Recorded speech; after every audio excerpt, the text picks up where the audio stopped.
good practice as well.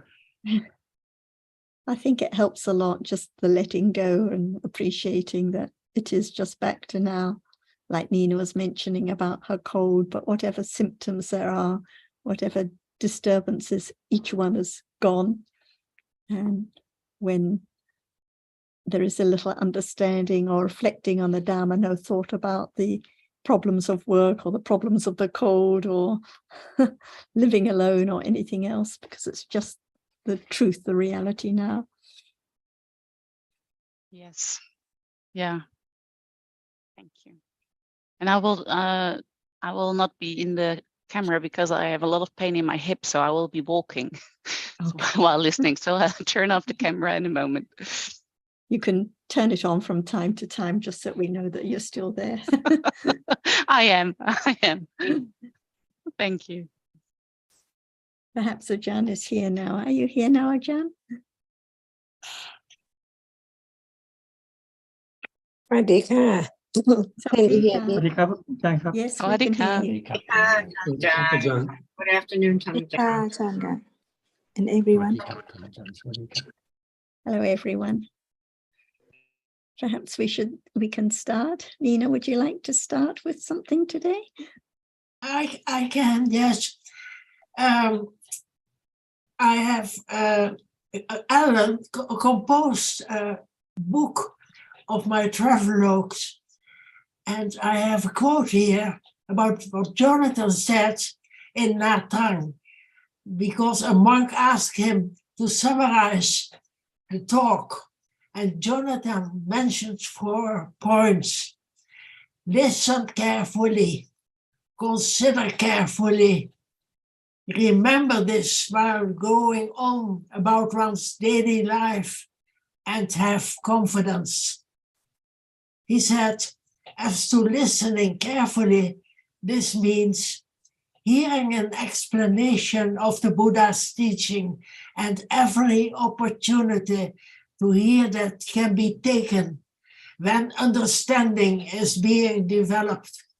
One needs to hear everything more than once from different aspects and different parts of the teachings. And he said, just hearing is not enough. There needs to be reflection as one goes about one's daily life. The meaning is deep and subtle. It cannot be comprehended just on a single hearing, without reading, turning it over in one's mind, considering how it relates to the present moment. And this has to be going about one's daily life. No need for a special place, special circumstances, or environment for this to happen. One can hear Dhamma from an unexpected source, considering it during unlikely activities. Anything else is not a path of the Buddha. There should be confidence, and that the first and second points are sufficient, and they can condition awareness to arise. It seems that there must be more that can be done, but there should be confidence that those factors mentioned by the Buddha are sufficient for awareness. And these are very important points. As to confidence, one should not be disheartened that the development of understanding of the present reality takes a long time. Jonathan said, confidence in the Dhamma, confidence in the development of kusala, regardless of the situation. So I found this very helpful to read and consider this again. And Alan's book is a good reminder about all these points. This book is called Understanding Realities Now. Nina, can you give us the textual reference of that quote? Yes, that is the book that Alan composed for my travelogues. And that book is Yeah, but called, is it from the Tipitaka or is it Alan's quote himself? so it can be ordered from Amazon Books. Betty, it was a quote of Jonathan's from when we were in a discussion, I think, Yeah, in I see. in Oh, okay. Nha Trang in So this is Vietnam. from Understanding Reality Now. yeah. Oh, It's a wow. quote from one in Nice. one of the talks of which Jonathan gave as a summary at the end. Yes, it was a summary of what we'd been discussing during the talk. I'll put a link to the free book on the chat here, because you can get it free, PDF. So I'll put up a free link on a link to the free book on the chat here. Okay, thank you so much. Because that's an excellent quote. It explains, you know, how understanding develops so beautifully. Yeah, I don't know whereabouts it is in the book, but you could search the book. I'll go through it. Yes. Yeah.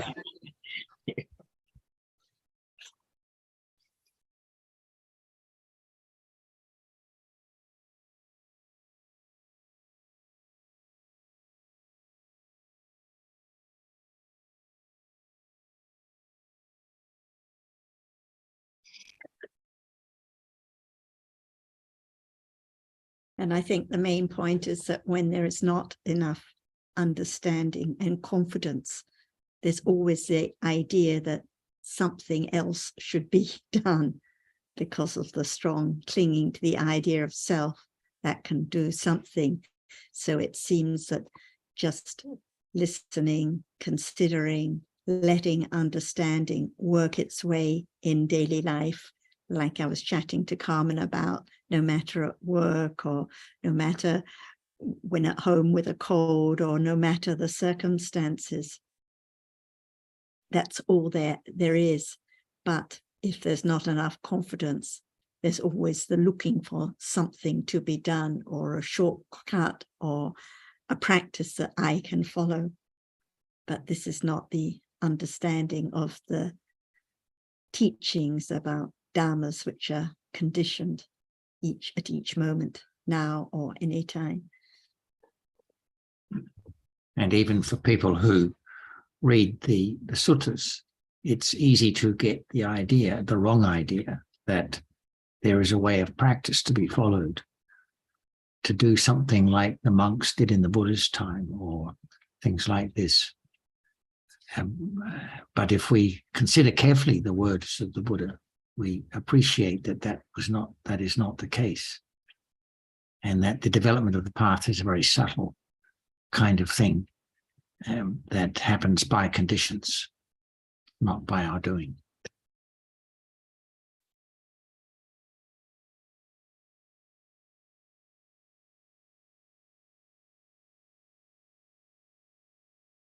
Can I say something? Of course.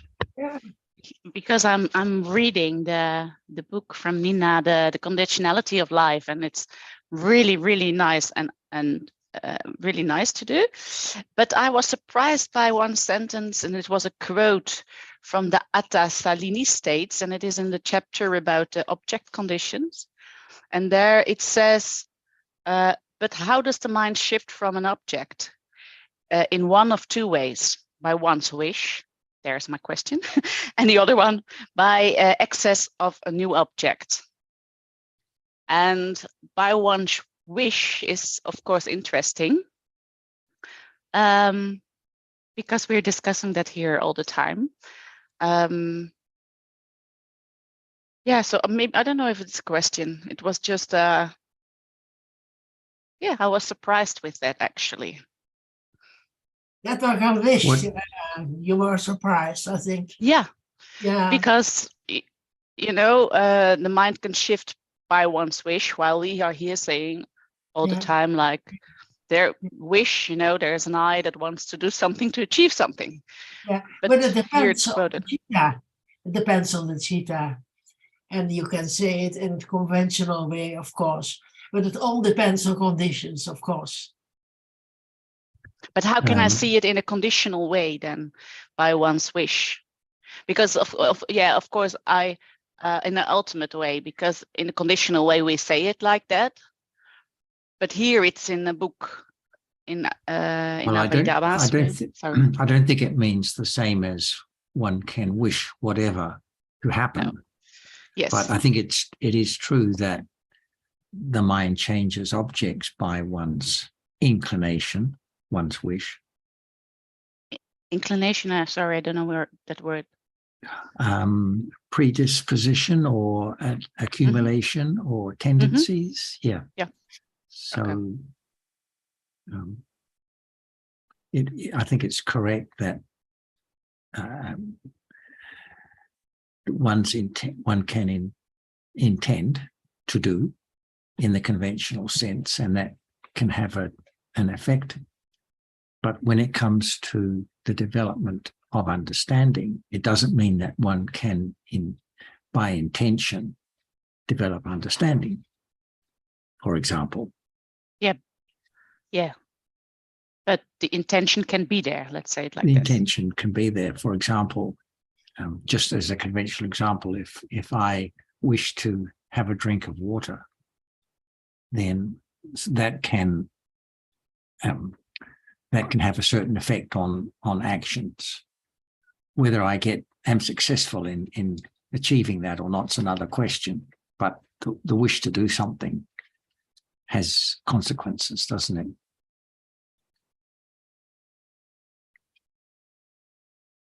So there's a difference between saying if we wish, it has consequences, and on the one hand, and saying if we wish, then we will achieve what we wish to achieve. But that's another thing altogether. But isn't it not to correct the writing here? And it is of course not, because it's from a sutta, I guess, the Atta Salini. I don't know if it's a sutta. Well, it's part of the Abhidhamma. Oh, okay. Sorry. Yeah. So, but it couldn't it be better said like if there is the by two ways, if the intention is there and by access of a new object. Is that a better way than to put it? If just to check if my understanding is correct. I think it's correct, as long as we don't take it to mean that well, if the intention to, for example, to have a certain object is there, then that object can become the object. But just the fact of wishing for a change or for something has an effect on the object, doesn't it? Yeah, but there's nobody that can do the wish. So if the wishing wish is there, wishing can occur whether yes. it's an exercise of supreme authority or whether it's a conditioned thing. We understand it to be a conditioned thing. Wishing happens by conditions, doesn't it? Mm-hmm. Mm-hmm. Yeah. So the fact that there's a wish and there's some consequence of it doesn't mean that there's an I who is exercising control over what happens. Yeah, or even the I that has control over the wish being there. Yes, quite so, because the wish is also conditioned, happens by conditions, by the exercise of the authority of an I. Mm-hmm. Mm-hmm. Okay, thank you. And the second example, if you knock your head or you have an accident and a lot of pain, then that is the object of knowing or understanding by conditions. And I was access of a new object is mentioned. So that can be explained by that. And I was thinking too, Carmen, that we have to use, excuse me, we have to use language, and it's our understanding that's the most important thing. I was looking at some text today and thinking about it. We have and sometimes people debate whether we should use the word should. It's a grammatical term. I don't want to go into it too much because I think it can confuse, but it's an aspirational term. Let's attempt to develop that by the right conditions. And sometimes the word should is used for that word. So like panye should be developed or should be understood, should be understood. But that may be confusing to people because they think should not be there. So language can confound people sometimes, but it does not need to when we understood in relationship to what was said by Jonathan and Nina, that language is important, but it's more important to understand what the reality is being pointed to by way of that language. Yeah. And of course, it's all part of my considering process of the meditation part. And also here, it is, that's why I was so surprised. No, But I I agree that, sorry? No, I appreciate your sincerity. And I think these points are important to tease out and to consider carefully, because they can appear to be contradictory in terms of the development of understanding, because it gives a sense of control. Well, that may be so. It may give that sense. However, if there is not the correct consideration and ongoing careful consideration, there can be misinterpretations in a way that can get in the way. So I think it's always important to, like you have done, Carmen, to put it out there and think, well, what's going on here? That's important, I think, to consider what because we have to use language, but language in and of itself is not what the path is all about. It's a lot more subtle than that, as has been alluded to today. Yeah, but it's after that, it's enough for now, because I don't want to take everybody back into my own considerations. But it's, for me, it's the language I think I sort of get, but it's more the difference between the meditation thing, like we here we should and there we should, so that's part of it. But it's a process in my mind, so yeah, I'll keep it there till I have more intelligence to say about it. Thank you all. Thank you. I would encourage, just to finalize, just to briefly say that I would encourage you not to feel that you're getting in the way or you're taking up time. That is, I don't think, a sense that other people have.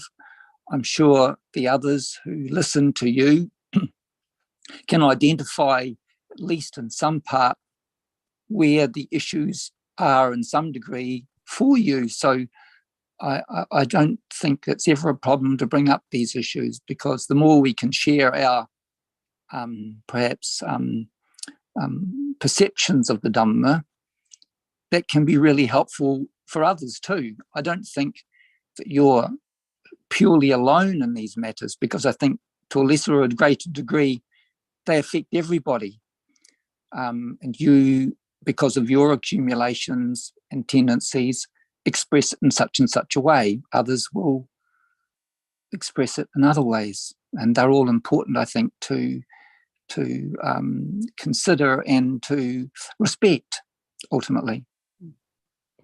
Thank you for saying that.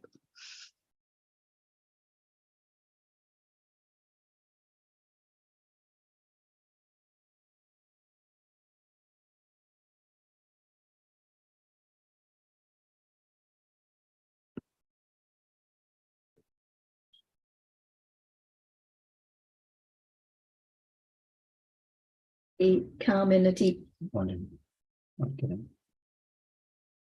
moment, chitta experiences an object.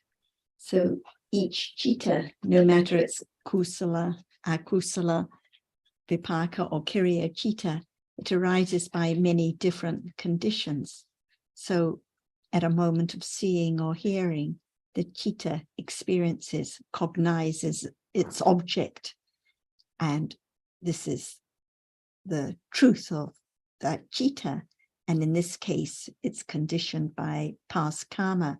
At a moment of attachment, the chitta arises predominantly by natural decisive support condition, by the accumulated tendency.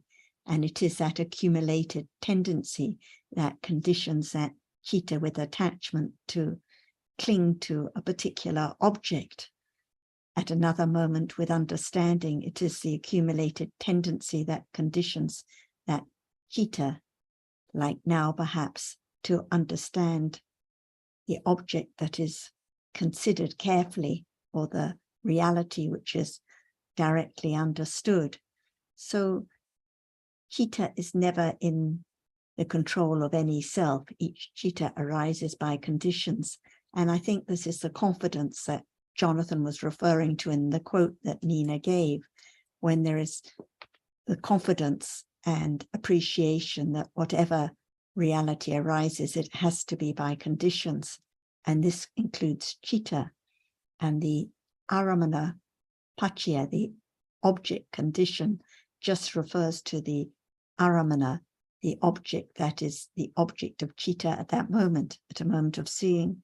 Visible object is the object experienced. No one wishes to see this or that object. The seeing itself happens by conditions.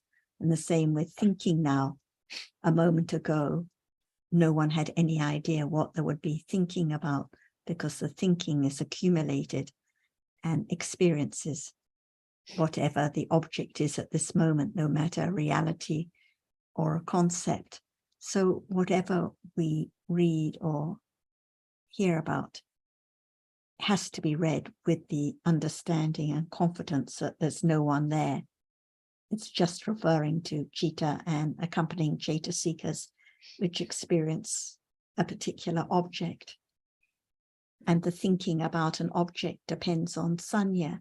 If there's a lot of memory about a particular object, for example, if there's a lot of thinking about Nina, it conditions the memory conditions the thinking about Nina, not another object. So it depends on the memory, the sanya, and the thinking that has been accumulated to think about this or that object at this very moment. No one who can do anything about it at all.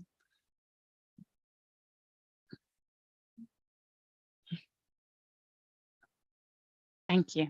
Thank you. And I think it's all our experience that there is thinking going on all the time. Would that be right, Carmen? For sure. Non-stop thinking at different levels, different stories running through the mind. So when we're doing activity A, there is thinking about that, but there's also thinking about all sorts of other things running at the same time in the background, as it were. And it's not difficult to appreciate that all that thinking is just conditioned, because there's no exercise of will on our part when we're doing activity A to be thinking about yesterday's lunch or whatever it is that's also running through the mind. But in fact, the main thinking of what we're attending to at the moment is also in the same way is conditioned by accumulated tendencies and past experience and likes and dislikes. The fact that there is apparent exercise of will doesn't necessarily support the presence of a self. It's not inconsistent with the idea of everything being conditioned to have an apparent exercise of will. But then it becomes interesting again, because then if we go back to the meditation part, then it's the same counts for meditating. You know, it's the same. It's so by itself, it's just you can use the conceptual words like I have the intention to follow the breath. But we all know you can, you can have the intention, but we all know you sit down and it happens all by conditions. You cannot influence anything. Yes. But on conceptual level, you can say, okay, bring your attention back to the breathing in or the abdomen rising and falling. Yes. So in this, that's my search. Why in Right. some ways it's okay to say this, and in the meditation part it's not okay. That's what I'm trying to figure out. Right. And by that, I think my understanding hopefully grows. So it's a question of what constitutes the development of understanding in terms of our interest in the Dhamma, right? Because we are interested in the development of the understanding of the true nature of things as explained by the Buddha. Mm-hmm. And it's a question of identifying what he said about that. And so, and distinguishing, say, other forms of kusala that are mentioned from that one particular form of kusala that is the essence of the Buddha's teaching. I realize I'm not that fit, so my mind's not working pretty well. So I'm really digesting the words, and it takes more time. Maybe I come back to this point another time when it's working in the mind. Okay, but I'll just be a bit more succinct. So the development of samatha with breath as object is not the same as the development of understanding of the reality appearing at the present moment. I don't mean like samatha. I mean like vipassana, but just have not like concentration on the breath, but just have the anchors in English, just have the breath as an anchor to go back to, to just bring the mind easily back to the rising and the falling, not like, keep the mind there like samatha meditation. Yeah, but then we have to ask, okay, what is the object of understanding? If it's the understanding of realities, how does anchoring whatever one's arises. Mind, how does anchoring one's mind on the breath? Because breath is a concept rather than a reality that can be the object of understanding. So how does anchoring one's mind? It's conceptual language again, because it's like it's you just sit and you sometimes bring the mind back to the rising and the falling, and sometimes when you go back to the rising falling, you notice the hardness. Sometimes you notice the motion. Sometimes you notice the coolness or whatever. So and everything is conditioned. So it's just like what also the same in daily life. Just bring it back to the now. What also Sarah said in the beginning. So yeah.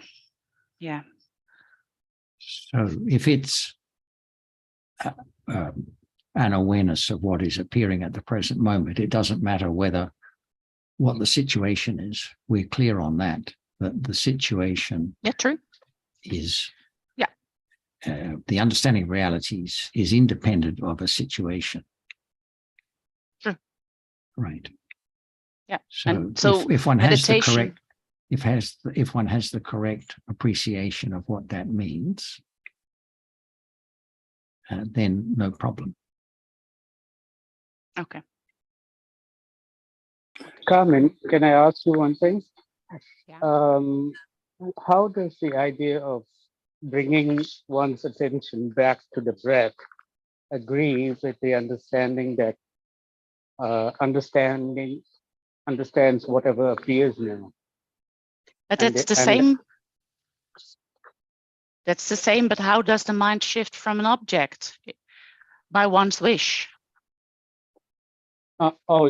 So that's the same, But you know, that's it's the same. but no, John has explained already what that was meant. I mean, how that was meant to be understood. That the intention is a condition for what one usually experiences in day, each person different. It's nothing to do with what we understand here. For me, it does, because it's the same. Like if you say bringing the mind back to the rising and falling, there is on a how do you say that, on the daily basis level, I forgot the word. Sorry, it's not really working in the mind, but on conceptual level, it is about having sort of a wish to bring, you know, but we all know on a deeper level that it is conditioned, that we cannot say we do it like this, you know, that we cannot control, there's no I, etc. So for me, that's the same. I don't know how to say.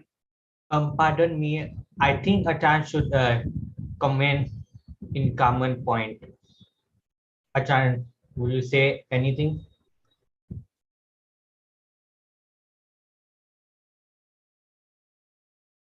Achan, are you there? Oh, sorry, I just turned off. Now, is it time to begin to consider the truth, the absolute truth of what is there we are talking about, no matter what? Breath or practice or whatever. Is there enough understanding, or is there a little more? It can be a little more understanding of the truth, because now it's there without any understanding of its truth at all. Can we say that? We just talk about it. But what is the understanding of that particular reality which is there little by little?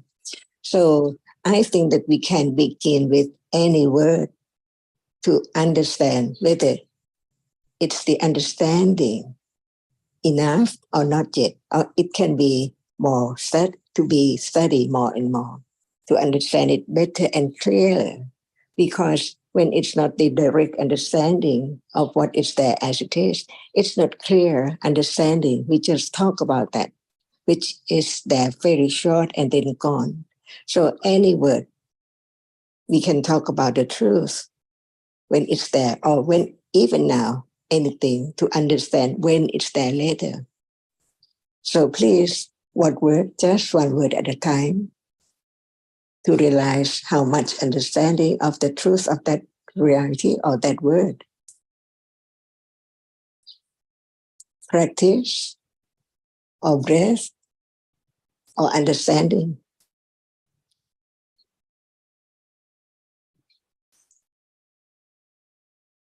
Haji? Understanding, Achan. Understanding. Okay. What is there now? Now, it's the question of whether there is understanding of what is there or not yet. So what is there now? My answer would not be with understanding. It will just No, be no. with Just memory, what is there? What is there? Not understanding yet. To thinking, pardon? What is thinking, Thinking. again, please? thinking, Achan, thinking. Okay. What is thinking? It's there, but what is it? Does everyone know the truth of it? What it is? Or it's there, but what is it in truth? It's experiencing what is thought about, right? Yes. Yes, Achan. So at that moment, no one there. Is that true? Yes. It's conditioned to arise. Sanya, mark and remember. Memory, conditioned moment of thinking about what object it remembered. See, even the arising of thinking is conditioned. So there can be the understanding of what is there arising is to be conditioned by its proper conditions for its arising to be just only that reality, no matter what degree, but it's there as it is, only by its proper conditions. No one can change it, no one can do anything because it's there already and it's gone instantly. Consider whether it's true or not instead of thinking about practicing. What about the understanding of what is there? There can be the beginning of understanding of the truth, the absolute truth, which is hidden if we don't talk about it. For example, now, there is memory. If we don't talk about it, who knows? Who think about it? So what is there can be thought about carefully, one by one, to understand that actually it's there unknown because it's so short. It arises with other realities, and what reality is experienced as the object, the other reality cannot be known at all, just only one at a time. So what is meant by practicing? No understanding of the truth, or what is meant by practicing or understanding. Not just think about it by one's own idea, but in truth, what is there? What for? Doing such and such for what? Like now, we listen to the truth to understand the truth of what is there, whether it's not true or whether it's true or whether one has just wrong understanding about it. Just discuss the truth. Consider carefully what is the absolute truth of everything, even thinking. Thinking experiences an object, not through sense though, but as soon as there is the experiencing of one of the doorway, like seeing or hearing, there is thinking about it instantly. Is that not true? Like now, what is seen, there is the idea of something of it after it's seen instantly. No understanding what is there in between the different moment of seeing and thinking. Because of ignorance, it's no one can think about it at all until one hear about it and consider carefully about each split seconds. What is there in truth? Before seeing, there must be the reality which does not see. And after the seeing has fallen away, there are moments of the reality which experiences that which has fallen away. And they can be thinking about it. So now, is it true? There is not just seeing, there is also thinking about that which is seen. And thinking is not seeing. And thinking can think about anything, even it's not that which has seen so closely. Is it true? Just consider the truth of whatever is there that has been taught by the enlightenment, and what is mean enlightened. They directly experience the absolute truth by way of developing understanding of the truth. Gradually, little by little, it let go of the wrong understanding and the clinging, wishing for this and that all the time. So when we talk about a wish, what is it? Is it there now? Or what is there now, which is not a wish? Or what is it? That can be learned little by little. That is the development of understanding the truth, which are so many, many million and billion moments from this life, from birth up to now. And what about the past life, years and years ago? All are conditioned for this moment. And this moment will condition the next moment, on and on and on, unrest, endlessly. So what is it? Begin to understand the truth. In order to understand what is true and what is not true, what is the absolute truth of even thinking, no one there. Without seeing, hearing, smelling, tasting, touching, previous experiences, how can it be, it's conditioned to think about such and such? The past, the present, and the future all the time. And what is meant by practicing? Is it not the development of understanding the truth of what is there, little by little, gradually, because there must be the intellectual understanding of what is there in order to have more considering about what is there in a day. We talk about seeing right now, but in a day, if we don't talk or we don't have discussion now, does anyone think about seeing as it is? And what is practicing or the development of understanding the truth? It's quite different. Without right understanding what is meant by practicing. That's why each word should be studied carefully to understand what is it. It's wrong understanding, or it's right understanding, or it's wishing, or what is it? It can be known because it's so true when it's there, just like now. What is there is so true, it can be known by considering the truth, seeing, it sees, and what does it mean by it sees? Moment of experiencing what is there, which impinge on the eye base only. Is that not true? And then it's gone. Both seeing and that which is seen, at the moment hearing sound, at the moment thinking about what is there as the object, unexpectedly unknown. But understanding right now can understand what is there in the future, seeing now and seeing in the future, seeing is seeing, and what is practicing. What is it? What does it mean? Is there any understanding of what is there now? So we learn to understand the word of the truth so very deeply, one word at a time, and understand it. Is it enough to understand it? Just seeing is not self. Seeing is a moment of experiencing that which is seen. Is that enough? Or more than that?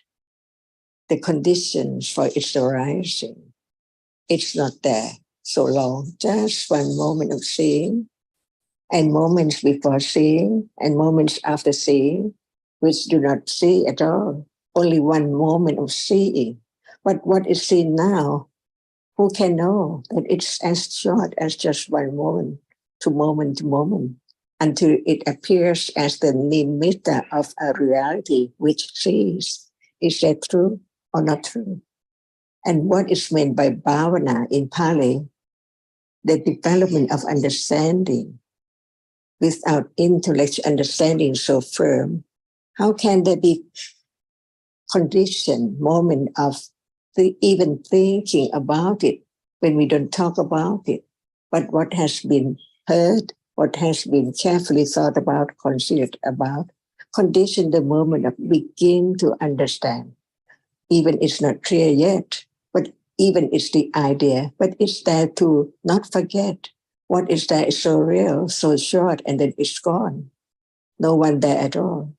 Just develop the understanding of the truth from moment to moment to understand more and more. Because what we heard now is so very little comparing to Ian's and Ian's lives, haven't heard about the truth or not understanding it yet until hearing again and again and again. Why do we think about other things, not seeing and hearing when it's there? Because of the attachment and clinging to that object so much, condition what is there as the object of thinking. No selection, no choice by conditions. It's there already, like now, just like now, or any type of thinking. Is that true? Is that subtle?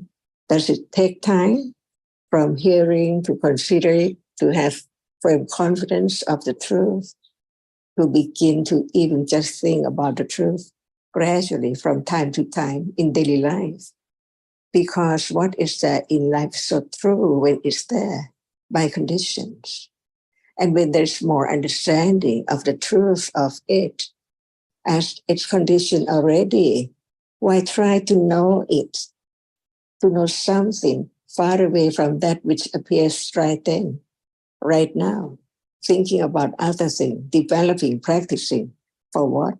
Not understanding what is there now and what is true, that which hasn't come yet and that which is now there. So short, but it's still there by nimitta, until there can be gradually understanding the characteristic of one reality as different from the other. A little more, a little more. So it can be moment of conditioned awareness to directly understand what is there, gradually, little by little, from pariyatti to patipatti. Without pariyatti, it's impossible to be moment of developing understanding of that which is there right then, gradually, little by little.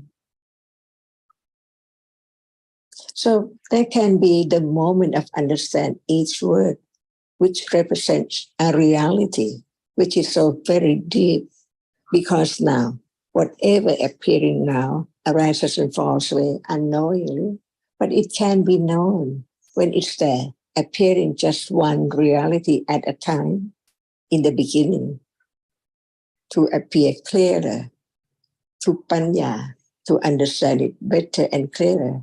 So it appears better and clearer, more and more, until it is the moment of enlightenment, understanding the anatthaness of whatever is there by conditions. So doubt is a reality, wrong understanding is a reality, ignorance is a reality, right understanding is a reality. No one there, because we learn to understand the characteristic of that which is there now as it is, to let go of the idea of it's me, I see, I think, I like, I practice, and so on. That's why each word should be studied carefully, the meaning of it, the truth of it, what is meant by practicing, what is meant by understanding, what is meant by intellectual understanding, and what is meant by pariyatti, patipatti, and pativeda. Can there be certainly understanding what is there now without conditions?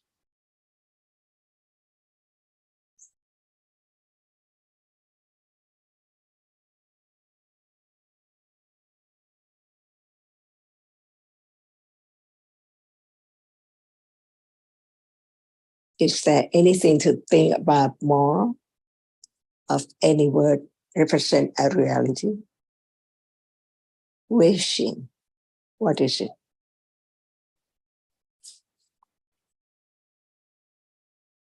Is it there now? Is it hoping or dreaming about that which is not there now?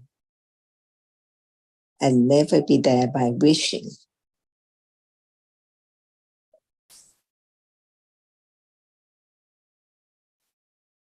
Can it come true? Add your mic. And Carmen, I had a look at the quote you mentioned. I think it's just referring to how, on the one hand, there is the habitual tendency or inclination to think about this object or that object, like in the example I gave, maybe conditions to think about this person or that person, or now, because we're discussing about Dhamma, there may be the tendency that has been accumulated to think about what is the meaning of wish, or what is the reality of wish for example, by the accumulated nature of that tendency. And this is in contrast to when, for example, there may suddenly be a crashing noise now, like a car may strongly use its brakes, or there might be a child crying out loud, and instantly the thinking starts thinking about that object, the object of that sudden noise, for example. That's what is meant by the intrusion, or the sudden intrusion, as opposed to just the regular habitual tendency. It's just showing how the cheetah jumps from one object to another by different conditions. That's all. No self involved. And sometimes the translation is made with the translator's own understanding. So that's why I like to look at the Pali terms too. There's no question of someone wishing for this object or that object. It is the tendency, the inclination to think of this object or that object, as opposed to when there's a sudden intrusion. As I So said, what is it's the reality of wishing? just intention, Ajahn. Intention is cetana. I think that wishing is what we think of as wishing is lobha, but when it's used in the text in a translation, it may be a translation of some other word. But actually right now, when there's wishing to understand, or wishing to see, or wishing to experience breath or any reality, it's lobha for sure. That's why we talk about the absolute realities. Otherwise, they are mixed. When they are mixed, can there be the understanding of one reality at a time? In order to understand that actually in life, or any life, any time, there are only different conditioned realities, no one there at all. To understand the absolute truth, what is there is conditioned to be just that reality and then gone. So how can it be someone or something? Learn to understand the truth gradually. This is the way to develop the understanding of the truth. Be truthful to the truth. Can it be changed? Can wishing be I? It's gone. And it's different from ignorance and different from other realities. That's why there cannot be the understanding of the truth of any reality without understanding each reality as it is different from the other. Otherwise, when they are together, there is something or someone.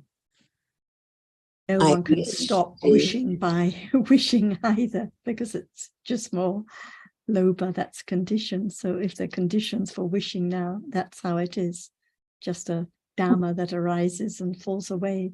So there's Chaitana at each moment, that wishing at those moments of lobha, wanting something to be different, but no one there at any time. And so no matter whether on a retreat or now, there's wishing to experience an object, it's lobha for sure. So and getting back to, is that? Please. I was going to say, Ajahn, thank you. Getting back to the question of the right conditions for the arising of understanding, we said that it is independent of the situation, and that's the way it is.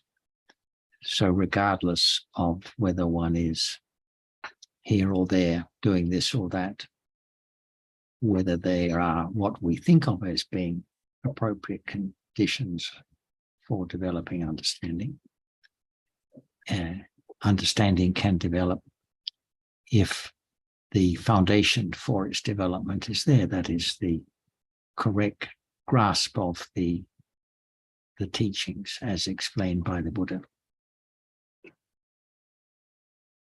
So there's no should or shouldn't.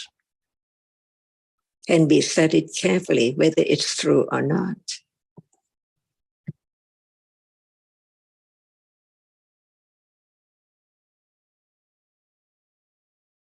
And understanding the truth is the most precious moment in life, anytime, any life.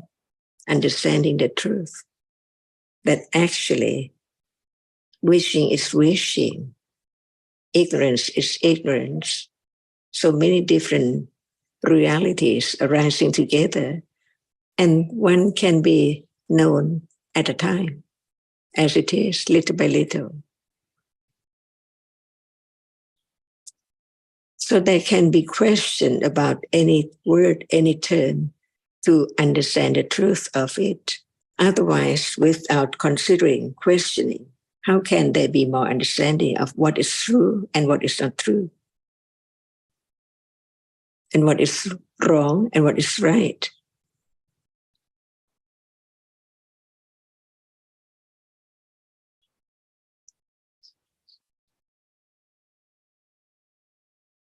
So we can talk just one word at a time, no matter what. They are related to other realities.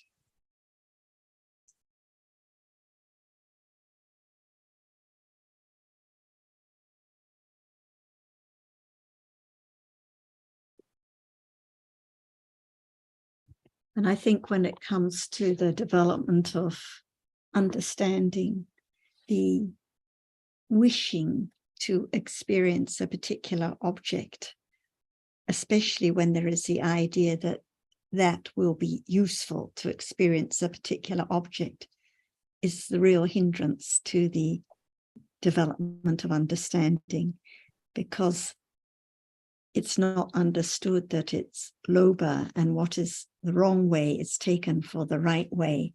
So if one is set or inclined to think about a particular object, no matter breath or hardness or pleasant feeling or sensation or anything else, and one wishes to focus or concentrate on that particular object, thinking it will be beneficial, actually it just conditions more and more wrong understanding and the wrong path, because there isn't any detachment or understanding of just what appears naturally. So the wishing is not understood as loba at those moments. But the same counts for coming, as I mentioned before, for coming here on Saturday. We also have to be aware, you know, if it's loba or is it, so it's, yeah, I think it's same, no matter the circumstances, it's the same, you know, it's the same. The truth is the same, let's say it like that. So yeah, whatever you do, if you see the truth or and then of course the few moments that you see this little spark of it, it can happen whenever, wherever, and it doesn't matter what you're doing, you know. So for me, yeah, still it's the same. If I come here, if I come here with a loba, wanting to, after this I should have understanding, or if I go to retreat with that same amount of loba, it's same, because it's just loba with another object. But Carmen, the difference is here. When you said that we come here with loba and you have to be aware, that's how you think about it, that we have to be aware. But I don't think that we have to be aware. No, that's not what I meant, like have to be aware, because it's conditions also. So we can, yeah, you can want it, but that's greed. But you don't have to be aware. But no, I think what Carmen means is that the wishing arises regardless of whether it's attending a discussion or going somewhere else. Right, Carmen?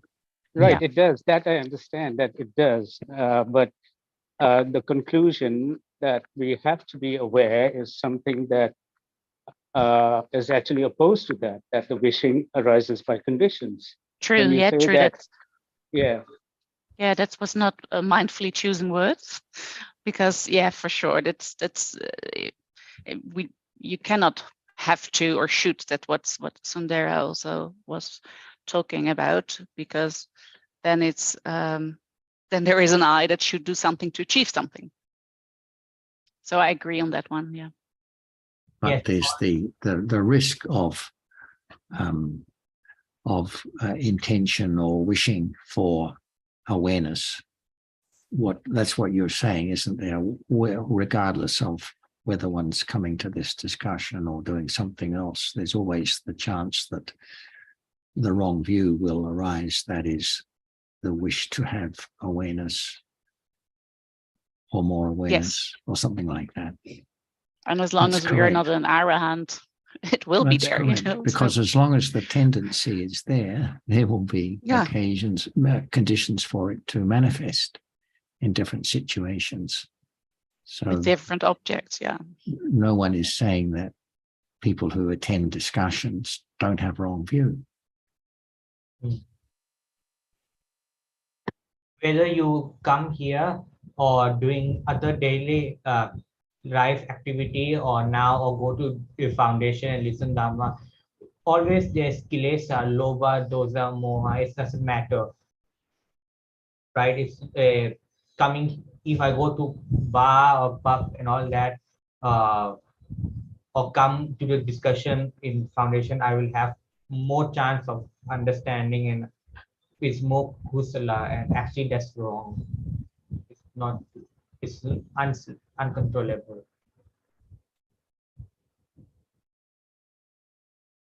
Have to consider why the Buddha discussed the teachings and talked about dharmas for so long and in such detail, and why people listened and discussed them. And I think the point is that even though there's bound to be lobha now, and also wrong understanding as well, and the same when we read the texts, but if there is no considering and questioning, for example, what the reality is of wishing, such as when wishing to be aware of a particular object, then there may not be any idea that it is lobha, that it is akusala that is being accumulated, that is taken for kusala. Those who have never heard the Buddha's teachings have no idea that all day long, most of the time, there is ignorance and attachment arising. It's taken for something beneficial when one is enjoying the scenery, enjoying life, enjoying the fun as Christmas.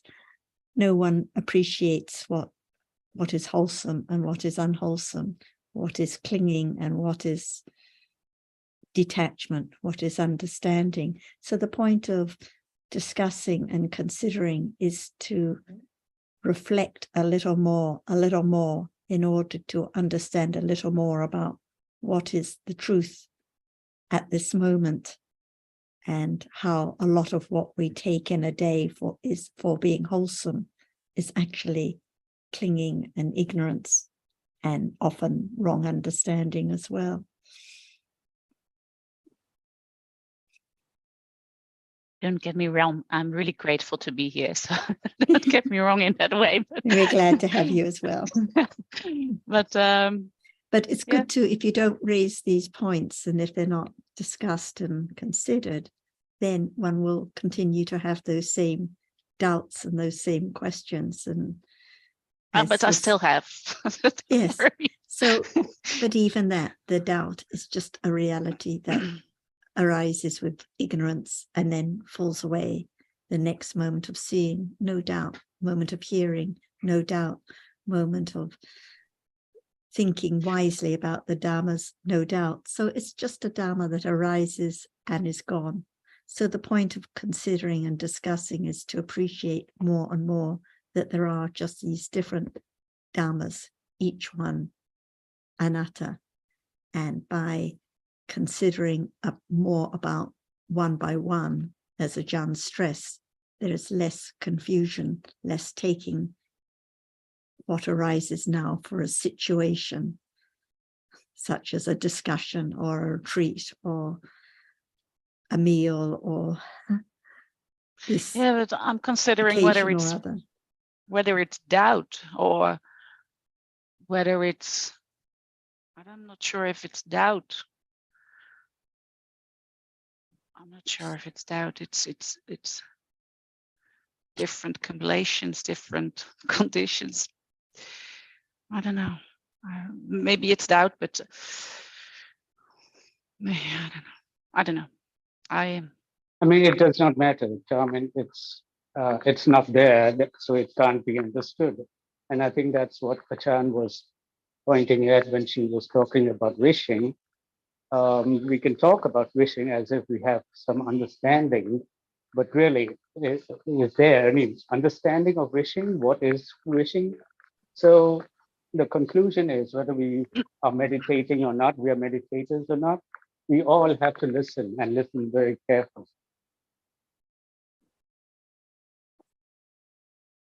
Because all Dhamma are conditioned and unexpected arising. There's no, whether you wish or not, it's not going to be like whatever you wish. It's going to be according to the condition that to make that Dhamma arise. So if we understand that Dhamma arises by condition, at that time you appreciate that the wishing is no useful because it's that's not the truth. Wishing can't happen. Anything can't happen by wishing. But Haji, what I was just saying is that we talk about wishing as if we know it, but really we don't. We don't know the characteristic of lopa. So we have to hear first what is wishing and understand what wishing is.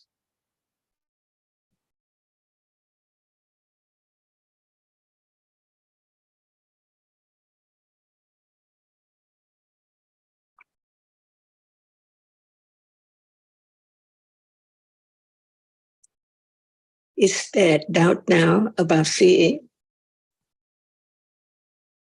No. About this? Is there doubt or no doubt about the nature of seeing? No doubt. No doubt. There must be the understanding of seeing. Otherwise, there must be doubt. And when seeing does not show up as it is there no doubt about what reality is there as seeing?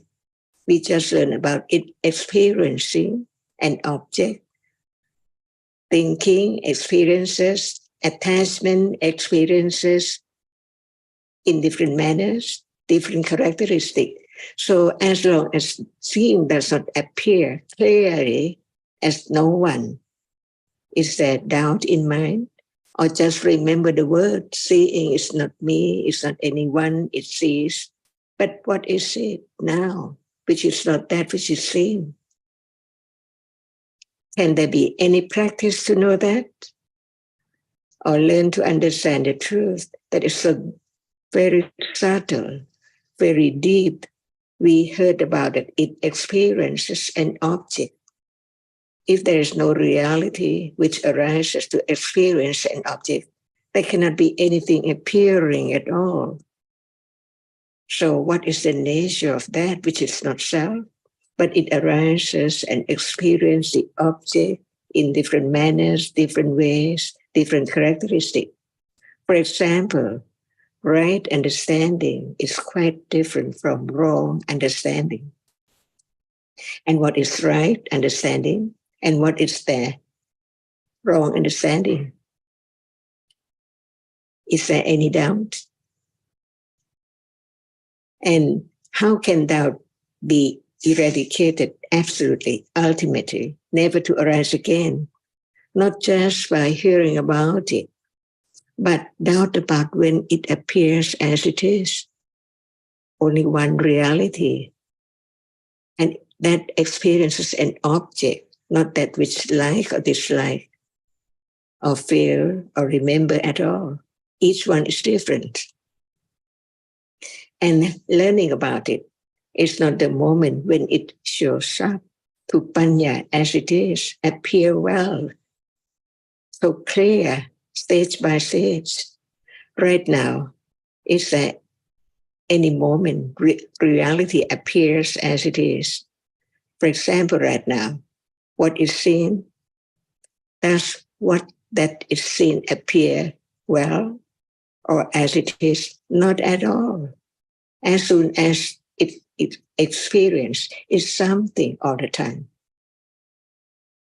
And so many things now appear, seems like together. No one can make it different, taking it for permanent thing all the time. But the truth is that it cannot be taken for anything like chairs, picture, or doll, or chair, or table at all.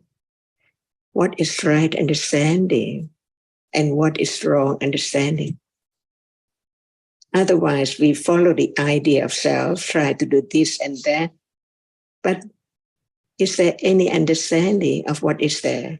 And the development of understanding for understanding directly, clearly, of that which is now appearing.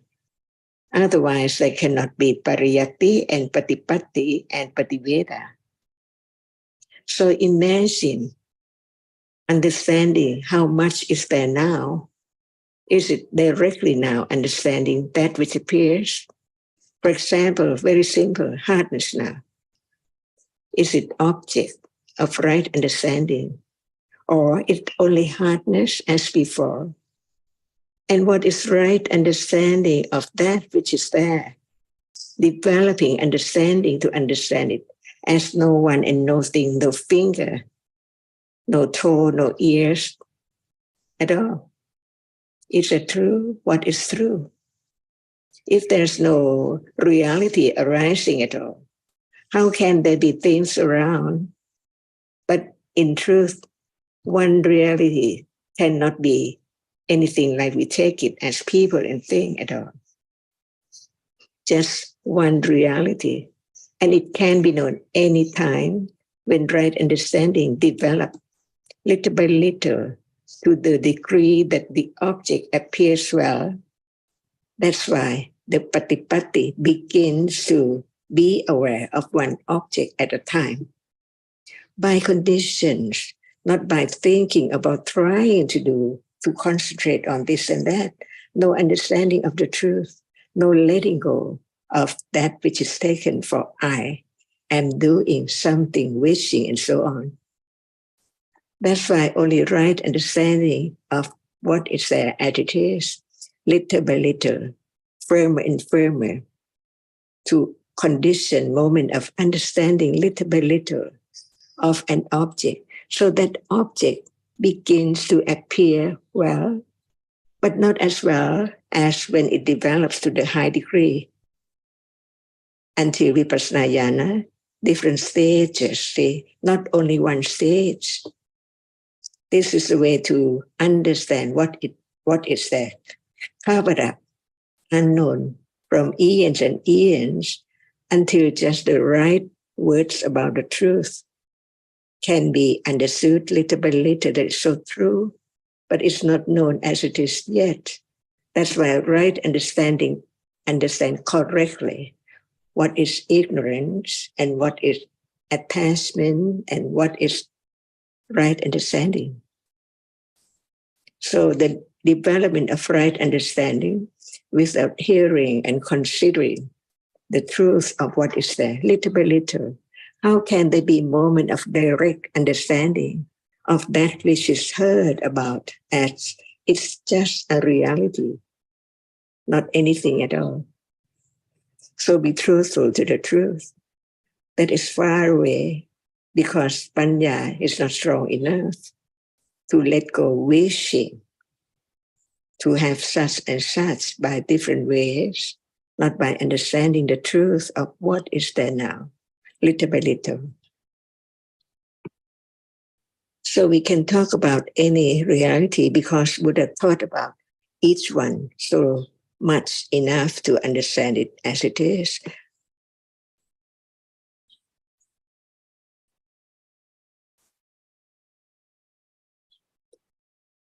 And what can condition understanding of the truth of what is there now?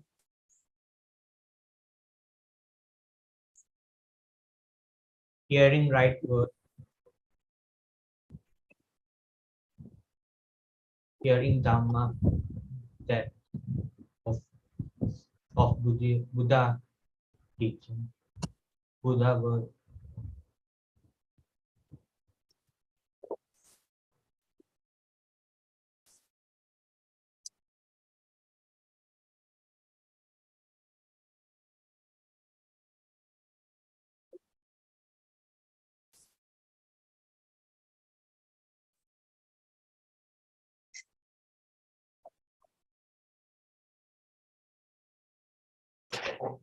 Only listening and considering, and like Jonathan said, some people think there must be done something else, but there isn't.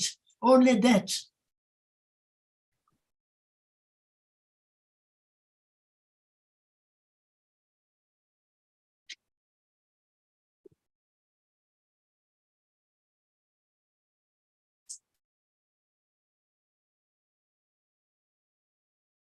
Yes, just hearing it's not, hearing the teachings is not enough. If there isn't the careful considering, then it's just forgotten. So the careful considering is very, very important.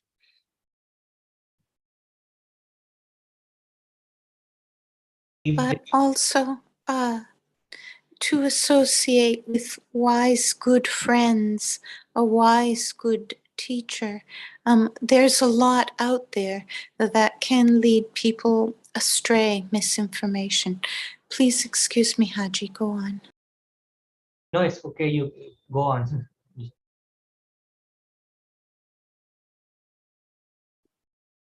Just to supplement what Nina said, that just hearing the teaching and considering it is sufficient, nothing else. I think included in the nothing else, we must mention the idea of being aware of anything that appears right now is also something else over and above hearing and considering.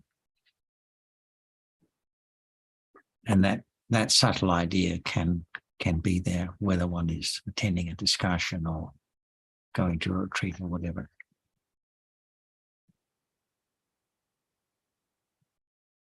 Because it's the idea of, I was just going to add, because it's the idea of wanting to catch realities. Thank you, Ajahn. Yeah. And if there's no understanding whether what is there is what we take for awareness or not, it's impossible to understand the truth. So what is awareness? See, otherwise I am aware for sure.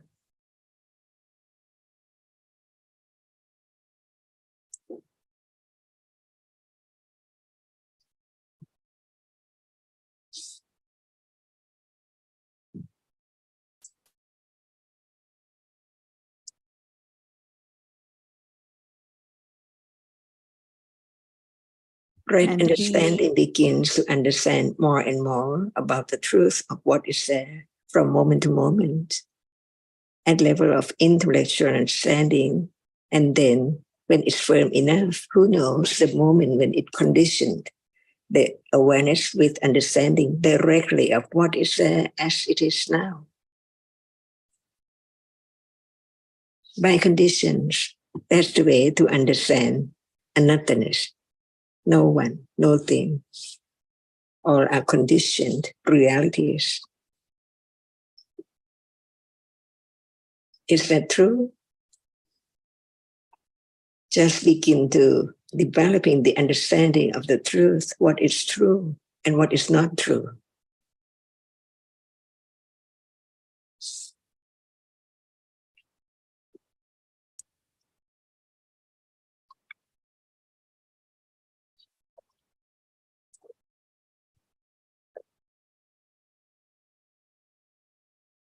If you what is your point again? You're asking something. No. I think a point was that it's not just the hearing and considering, but there has to be the association with the wise teacher or with the right Dharma. And this is actually where the consideration is very important, because we all have many opportunities, as she suggested, to listen to many different teachers and read different books and so on, but there has to be the careful considering to appreciate what is true, what is now. For example, when we're talking about doubt, is it true that there is doubt now about what is seen or what is heard or what is meant by wishing or the right intention, for example, or is there doubt that there's no one here? It's a reality that can be understood even at this moment when it appears. So it's the considering that conditions the understanding of what is true and what are the right words to hear and what is the wrong understanding.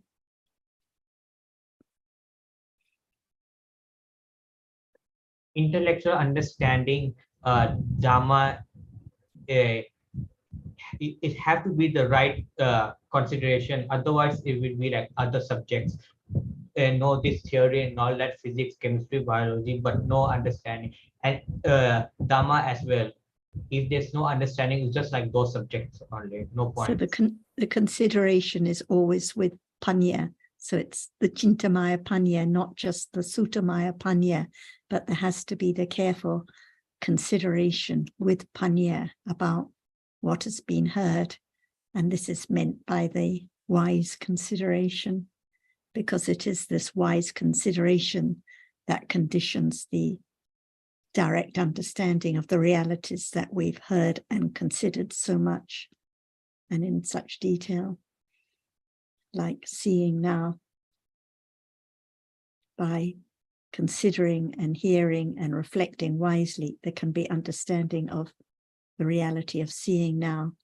It's not a name, it's just that reality which appears now, which experiences its object. And the same with doubt. It's not a name, it's the reality that arises right now when there is the uncertainty about what is true for a moment. So any reality can be the object of understanding and awareness when there is no idea of selection or expectation.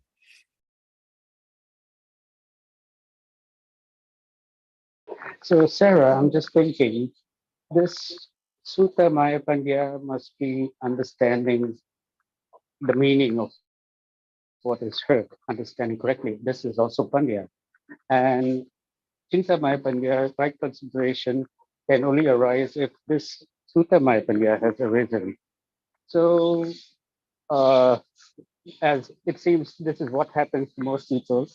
There's hearing the Dhamma, but no Sutta Maya Pandya, and there's considering, which is not Chinta Maya Pandya, and hence different ideas about what the Buddha taught, the wrong ideas, such as going to meditation centers and all that. Even when hearing, like many people listen to the Buddha himself, but no understanding at all. And like now, many people may go to the foundation or may join a Zoom, but no understanding of what is heard. So certainly no wise consideration either. So it all depends on so many conditions and accumulations as to whether when hearing the right words, whether there's any understanding at all, and if there is a little understanding, whether it's sufficient to condition the wise considering at other times, not just when discussing the Dhamma or reading the book, but at other times during the day too, when busy with work, when doing housework, anytime. So what you're saying is that it's so easy to consider wrongly. It's easy to listen wrongly. It's easy to consider wrongly. It's easy to misunderstand because the clinging, the wishing is so strongly ingrained, the wishing and the ignorance and the looking for something to do with an idea of someone that can do something to get a result, because this is the tendency that's been conditioned for so very long. So that's why there has to be a lot of listening, a lot of considering, a lot of raising questions and discussing.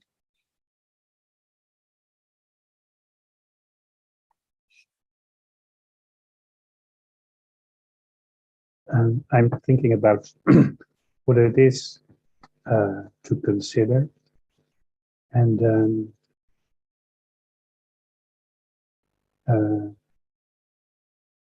when I realize there is seeing, and I'm thinking about what it is, what that means, what it is seeing. And I'm thinking about seeing consciousness, about visible object. Is that chain of thought? Is that considering? No one can tell you when you use the words about seeing now, seeing visible object. No one can tell you whether it's considering, but no one can tell you whether it's wise considering with any understanding or not, because only the understanding itself can know. It may just be repeating the words one has heard, like a child can repeat all the words that they've heard in a discussion very easily, but there may not be any understanding. But at this moment of experiencing what is visible, there is that reality, and it has its characteristic, and there can be understanding of it right now. And there can be confidence that it's true. And no Yes, one but can it's say right. whether there's any, if and how much, if any, wishing accompanying the considering. Yes, but it is. It could be could be wise considering. only. And different moments of. But it's sort of, that's what I. Since I'm attending the discussions, things like that happen. Right? It's sort of what happens is there's a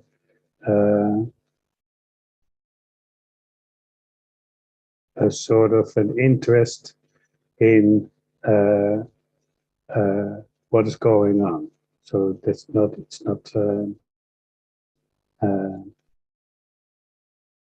I experience a sort of letting go of my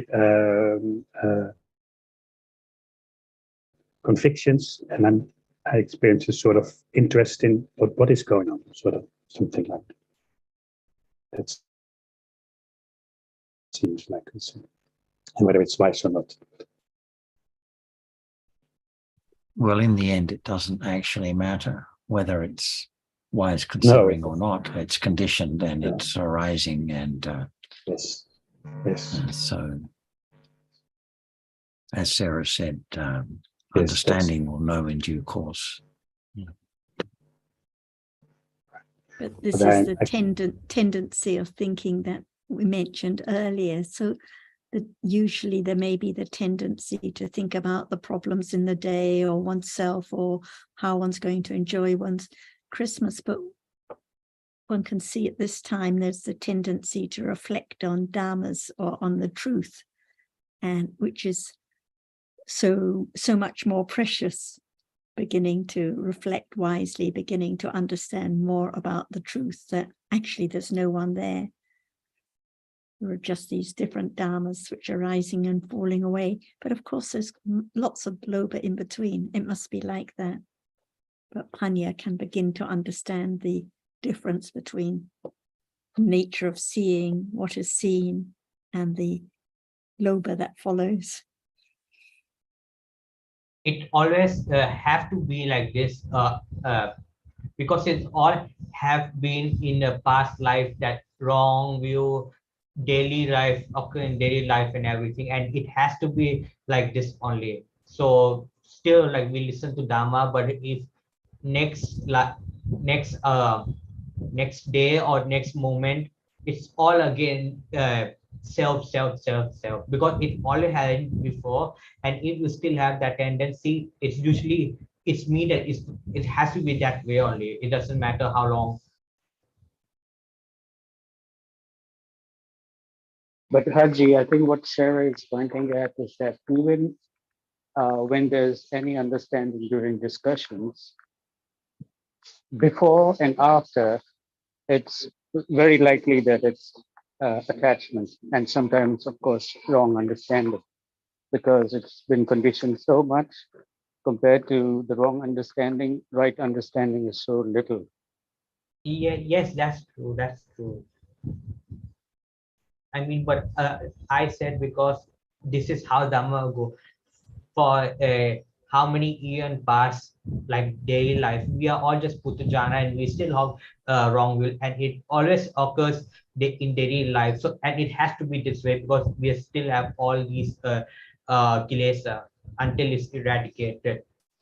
We're still a Puthujana, so it has to be in that way only.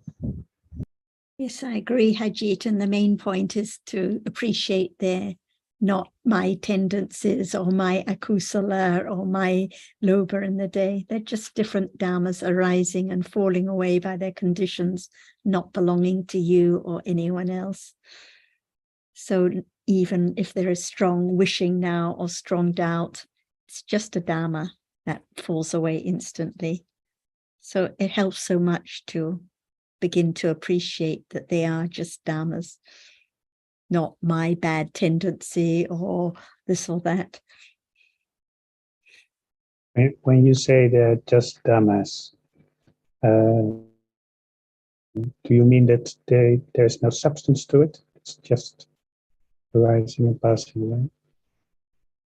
That's how it is, like the wishing. It's just a quality, a dharma that arises by many different conditions, especially the accumulated tendency we talked about, and falls away instantly. We think it's my wishing or my problem or my strong attachment, but actually it's just a dharma, just wishing it that arises and is gone. Yes, also, but also if you say it's just a dhamma, it sounds like it's not important. It isn't important because it's gone already, nothing there at all. So by the time there's thinking about it and reflecting on it, it's long, long gone. So the reality is the thinking then. So whatever arises is insubstantial because it's gone instantly. So do you think that nothing is important? There are no important things.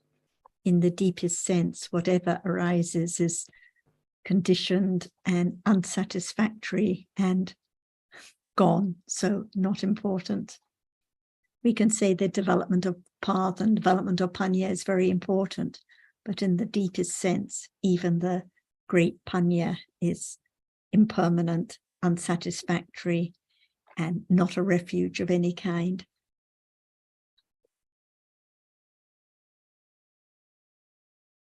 And it is the understanding of the dharmas that don't belong to anyone and are gone instantly that can condition a little more letting go, even if it's just reflecting wisely in the beginning.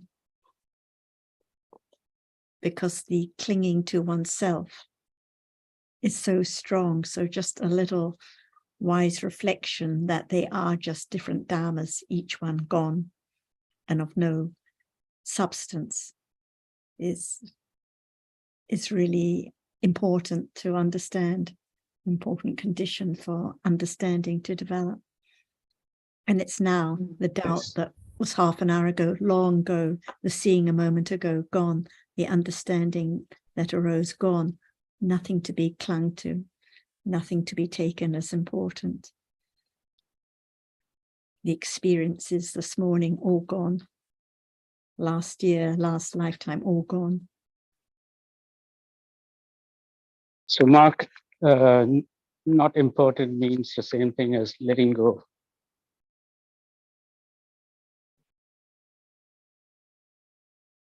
Right. Thank you.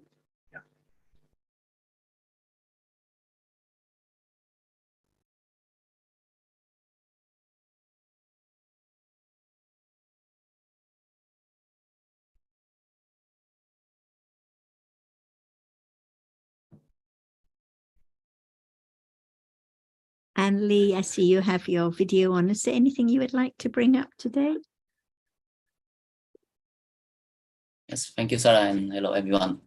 I just try to, I guess it's by conditions as well, but when, for example, Mark say it's not important, so can I also say it's not important and it has no meaning too. Ajahn often said that what is the use of stuff that arise then fall away immediately, never to return. There's no usefulness in that, and to me it seems like because I was facing many times the questions, what is the meaning of life? But from the ultimate, for me, from the ultimate point of views, lives are moments of Dhamma. But Dhamma is, yes, the Buddha said Dhamma is anicca, dukkha, and anatta, and then from the conventional point of view, it should be meaningless too. It's not important. Dhamma is not important and meaningless. So the life itself, I have to say, frankly, it's meaningless if I have to answer honestly. That's what I want to follow from the conversations now from Mark and Skinner. Only when you use the word useful, if that's the word you want to use, wouldn't you say that we can say that when Panya arises and performs a function of understanding, that's very useful. But it arises, it falls away immediately. And in that sense, it is pointless. It is no use, nothing to be attached to.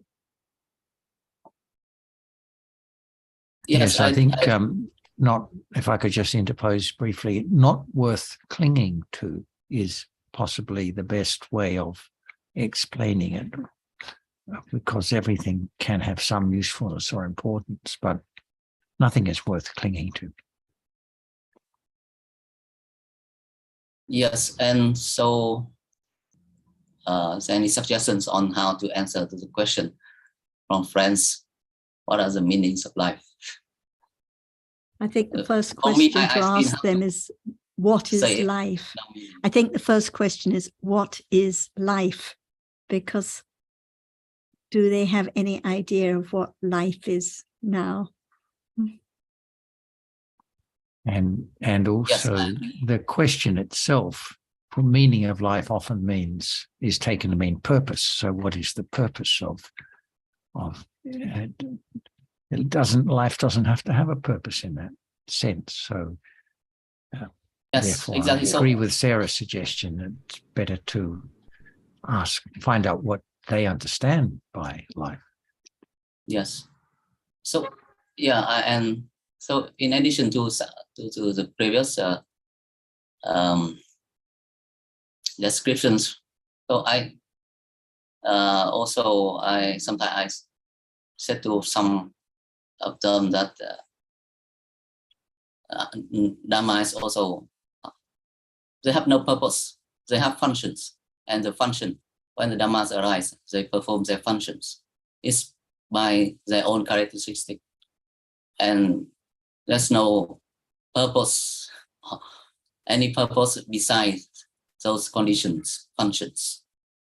So in a way, the Dhammas have no purpose too. I'm sorry.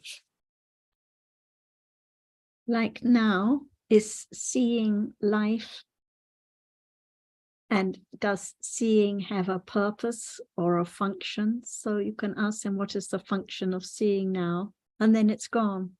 Hearing, what is the purpose of hearing or the function of hearing? And then it's gone, because actually this is life, just one moment at a time. Like if you ask them what is life, maybe they'll say, oh, from the time you're born to the time you die is life. But what about now? What is life at this moment? What is the purpose of seeing? What is the meaning of seeing now? What for? What about hearing? What about thinking now? Without considering more about what is life at this moment. I think that it's just useless speculation. So it has to come back to this moment to understand exactly what we're talking about. Like wishing now, what is the purpose of wishing? What is wishing for? One can ask them. Or what is the meaning of wishing? Just trying to get that which one doesn't have. But it's gone, it doesn't last. At another moment, there may be kindness. What is the purpose of kindness? What is the meaning of kindness? So we have to consider each reality, each moment in life. And Dhamma that arisen and fallen away and attachment to that, but in truth that it's already gone, it's already finished. So it just, it's foolish to attach that something is already gone. So this, you understand Dhamma by many aspects. I think, Lee, too, that most people are, we can say, are quite fixated with the conventional world. And I think the essence of Dhamma is nothing to do with this conventional world that we think we live in. So it's, I think, important to, at some level anyway, begin to tease out what we might call conventional reality as opposed to the ultimate realities which are continually rising and falling away. And most people, and Eve touched on this before, have never heard about this. And it can be very interesting, perhaps, for people to begin to consider that without those ultimate realities, there could be no conventional reality. So they're the ones that we need to understand and not be too easily fixated on the conventional world that seems so real, but in actual fact is quite hollow.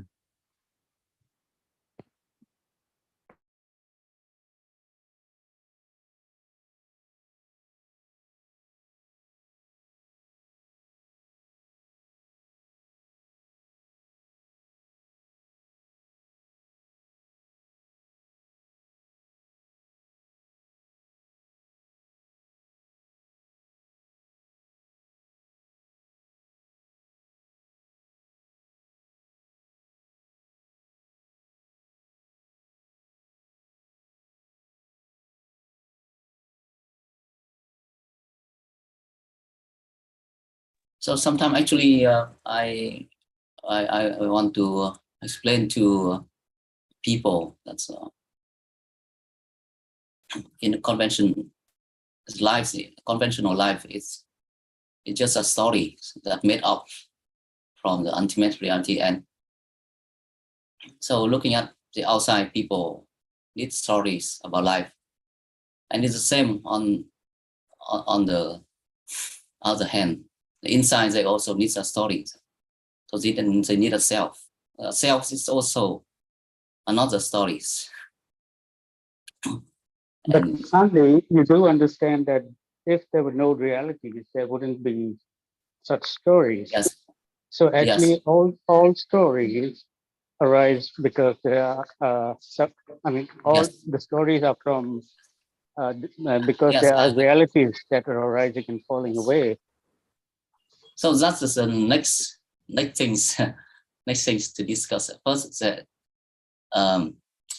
it's good if they can be aware and accept to some level that there are ultimate realities. And for some, once they recognize that there's a possibilities of ultimate realities, so actually life yes, they agree. They can agree to some degree that it's a story that is made up. And next thing is maybe the cell. The concept of cell itself is also another kind of stories that made up from feelings, from hardness, from anything. Yes, just No, something. let's just say that consider the story. I am seeing an airplane in the sky. There must have been seeing, right? So you can always point to the reality of seeing because that's there. Yes, that's exactly. Once I explained that, for example, a sentence such as "I see a rock." That's only seeing is real.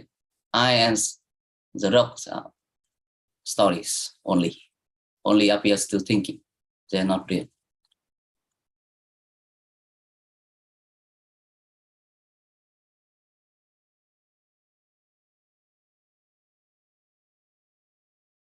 Sarah, your voice. I know you do a great job sharing the Dharma with other friends, Anli, because I've met friends who have heard the Dharma from you. And I'd also just like to mention that sometimes if we just say to people, well, what you're talking about are just stories and not realities, it doesn't make sufficient sense. So that's why sometimes questioning them, like, what do you mean by life? What do you mean by meaning? And helping them to consider for themselves deeper and deeper can be very effective, because in the end, it has to be their own understanding, not your understanding. And sometimes people don't like to just be told or just have a argument or difference of opinions. So help them to consider more what is meant by their question or their point. Like if they say, well, I can see rocks out there. Well, what are rocks? What exactly is it that you see? One can help them to reflect a little more. But I'm sure you do this. Yes, thank you.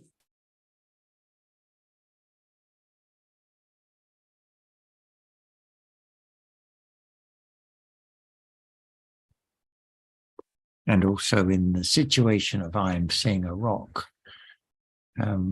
the seeing that's being referred to there is not the reality of seeing, of course, because actually it's I am thinking about a rock is the reality of that moment rather than I'm seeing a rock. So we need to be a bit careful. And as Sarah said, it's very precise. Yeah, there's no recipe or rule of how to introduce the Dhamma to others, but in general, the approach of asking questions rather than just trying to explain is a good one to take if the circumstances permit that, of course. I mean, you can do your best, how much you ever can do, but would that person understand or not? It's up to the condition. Even Buddha cannot make every people to understand. So we can do only our part. As we do our part, what others is up to condition.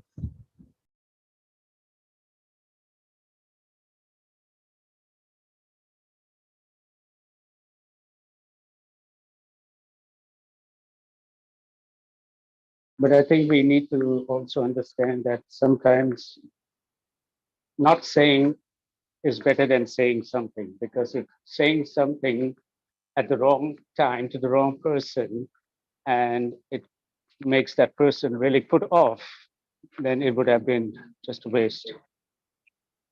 Yes. Sometimes Buddha himself refused to give an answer if the answer is not useful to that person.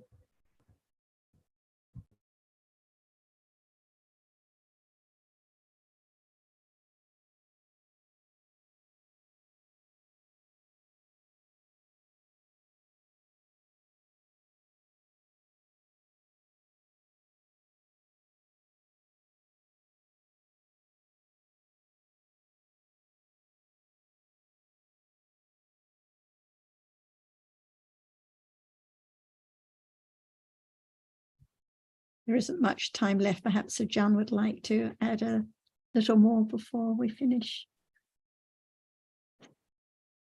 It's very difficult to try to help the other unless they are so very truthful to the truth. That is a very important condition to understand what is there in life.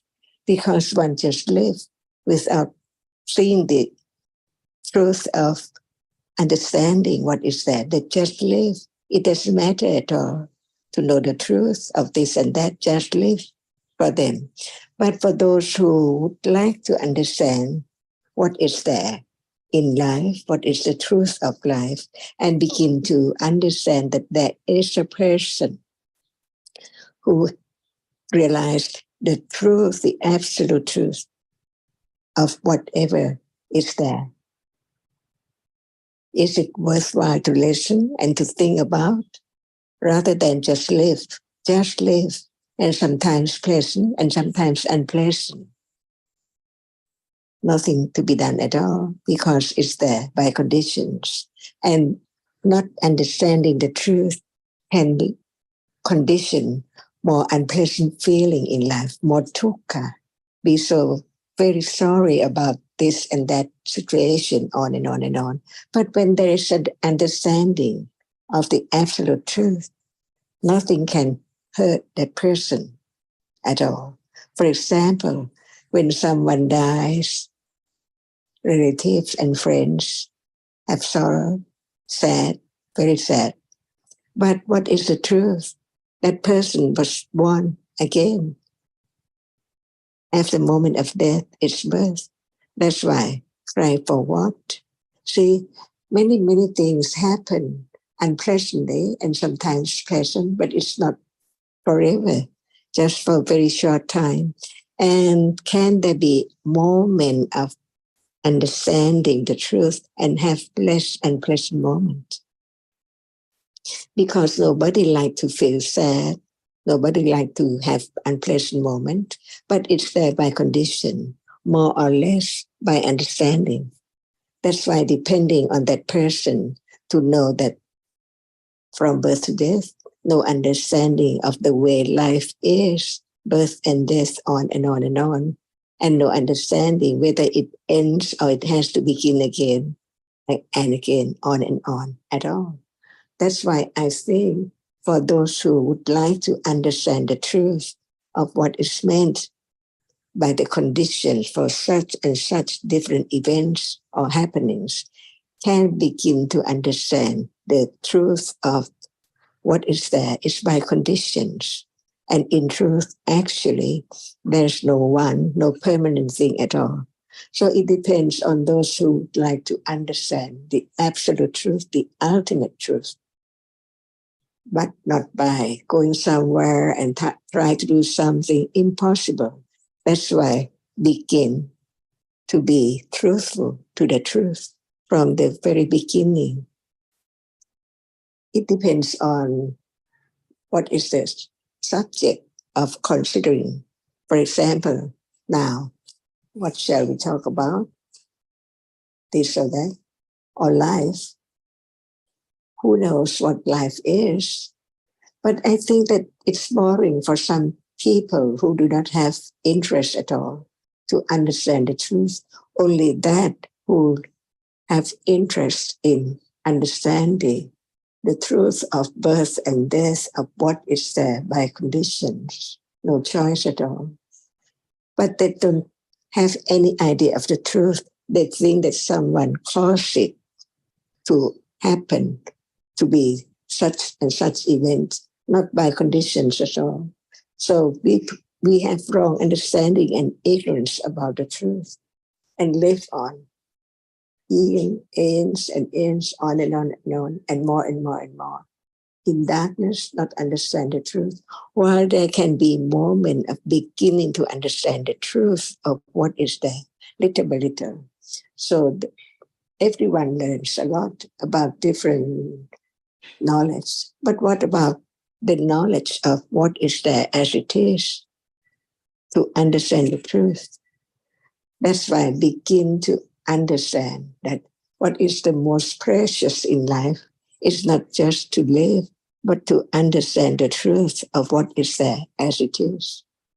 That's why when there is the understanding of the reality of what is there can be sharing with the other to know whether it's true or not, and what is right and what is wrong, to condition moment of having less ignorance and dukkha, which can arise anytime by different conditions in life. That's all.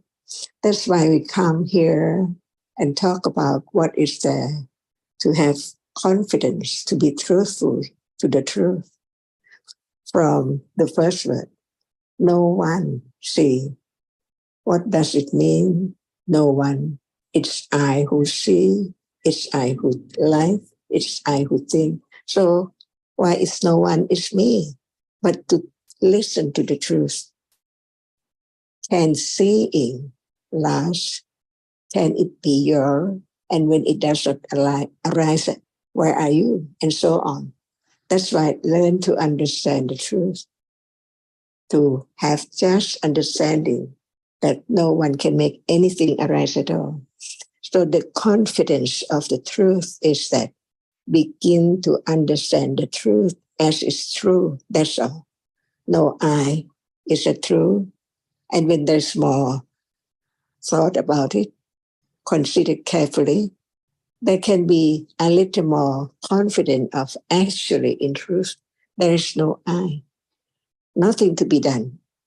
That is the way to have the understanding of the truth, not at will or by trying to do something, but to know that it's only the beginning of understanding that what is there is not I or anything at all. And there can be more confidence of the beginning to know that actually there's no thing and no one. Only when there's more understanding of each reality as it is, a little more by conditions, by different manners, by different aspects, by way of tattoo, by way of what Buddha taught, to have more confidence of the truth that it's not I at all. But even so, it's not enough. It can be directly understanding just one object when it's there, because each one is different. And there can be any moment of understanding directly of what has been heard by conditions of hardness or of hearing or of thinking or of liking, by conditions, to understand that actually there can be more understanding, more confidence of the truth of actually there's no I at all. This is the way to develop right understanding, to let go ignorance, wrong understanding, and clinging to that which is not there as I, still there, or something is permanent. All depends on conditions, whether one would like to hear more, to understand more about the truth, the absolute truth, the ultimate truth of what is there now as it is, by conditions. That's why we come here, to be truthful to the truth, what is right and what is wrong. And understanding intellectually is not enough. There can be more, to have more confidence when there's more understanding of what is there by different manners, different aspects.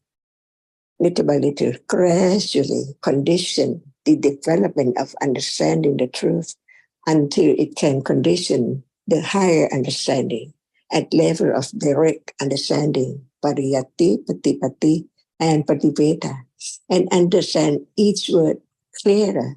For example, direct awareness, just this word. What is awareness? It's not just awareness in the sense that we use in daily life, but what is it? A reality which is wholesome, which understand what is what.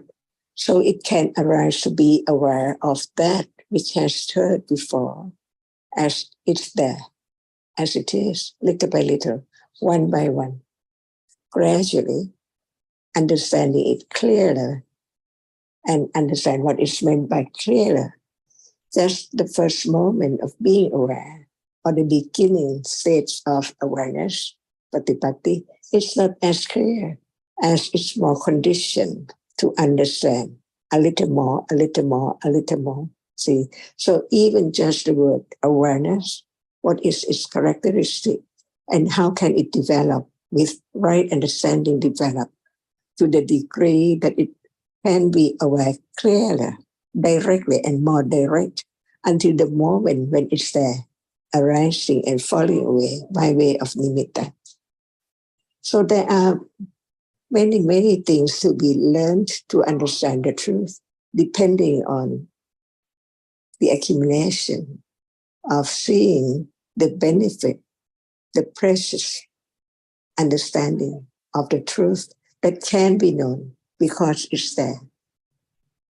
At moment of not understanding at all, until there can be a moment of learning to understand the truth of it gradually, until understand the world and everything, the ultimate truth, little by little, or by conditions. So we can talk about anything more to have more clear understanding of the truth of it, different aspects. By way of dhatu, by way of conditions, they arise together, what is what, and so on and on and on, to develop the understanding of no one there at all, only Dhamma, ultimate truth. Is that true? Does anyone would like to understand the truth? Or it doesn't matter at all, just live, depending on conditions.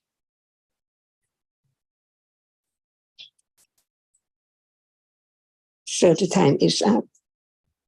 See you next time. Swadika.